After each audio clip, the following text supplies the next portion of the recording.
Ladies and gentlemen, it is indeed a great honor for me to stand in this August General Assembly Hall among leaders and representatives who represent almost all of humanity. We differ in race, religion, and nationality, yet we gather together today as one human family.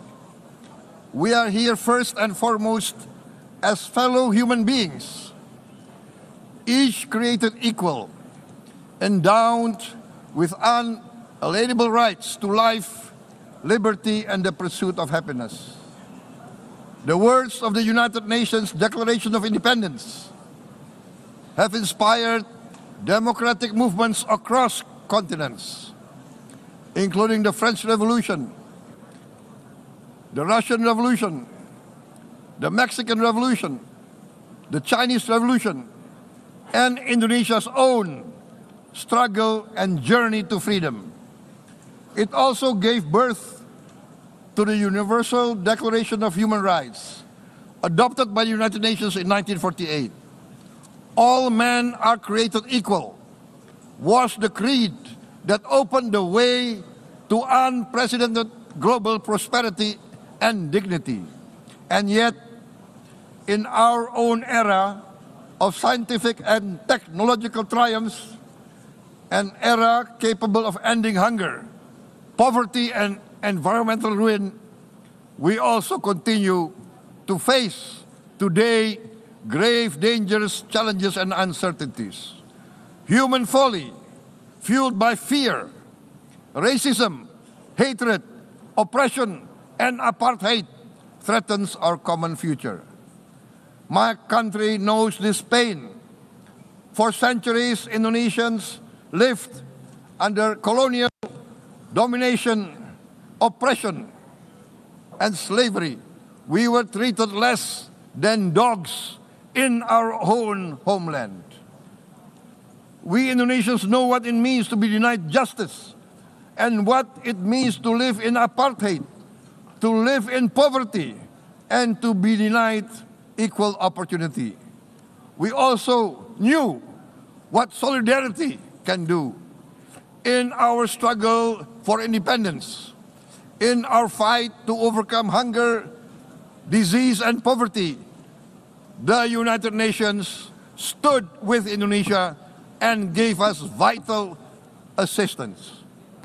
Decisions made here based on human solidarity by the Security Council and this Assembly gave Indonesia independence, international legitimacy, opened doors, and supported our early development through the efforts of the United Nations Children Fund, the United Nations Food and Agriculture Organization, the FAO, the World Health Organization, and many, many other United Nations institutions. And because of that, Indonesia today stands on the cusp of shared prosperity and greater equality and dignity. Madam President, Excellencies, our world today is driven by conflict, injustice, and deepening uncertainty. Every day we witness suffering, genocide, and blatant disregard for international law and human decency. In the face of these challenges, we must not give up. As the United Nations Secretary General said, we cannot give up. We cannot surrender our hopes or our ideals. We must draw closer, not drift apart. Together we must strive to achieve our hopes, our dreams. The United Nations was born from the ashes of the Second World War that claimed scores of millions of lives.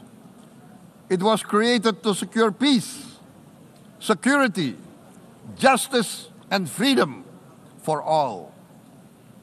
We remain committed to internationalism, to multilateralism, and to every effort that strengthens this great institution. Today, Indonesia is nearer than ever before to meeting the sustainable development goals of ending extreme poverty and hunger. Because years ago, this very chamber chose to listen and uphold social and economic justice. We will never forget. And today, we must never be silent while Palestinians are denied that same justice and legitimacy in this very hall. Excellencies, Thucydides warned, the strong do what they can, the weak suffer what they must. We must reject this doctrine. The United Nations exist to reject this doctrine. We must stand for all, the strong and the weak. Might cannot be right. Right must be right. Indonesia today is one of the largest contributors to United Peacekeeping Forces. We believe in the United Nations.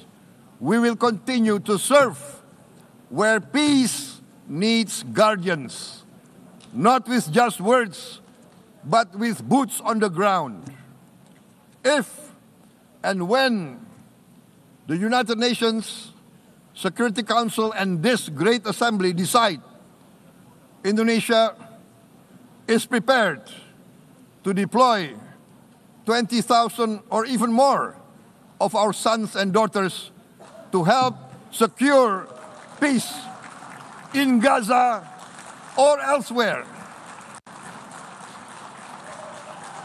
in Ukraine, in Sudan, in Libya, everywhere when the peace needs to be enforced, peace needs to be guarded, we are ready.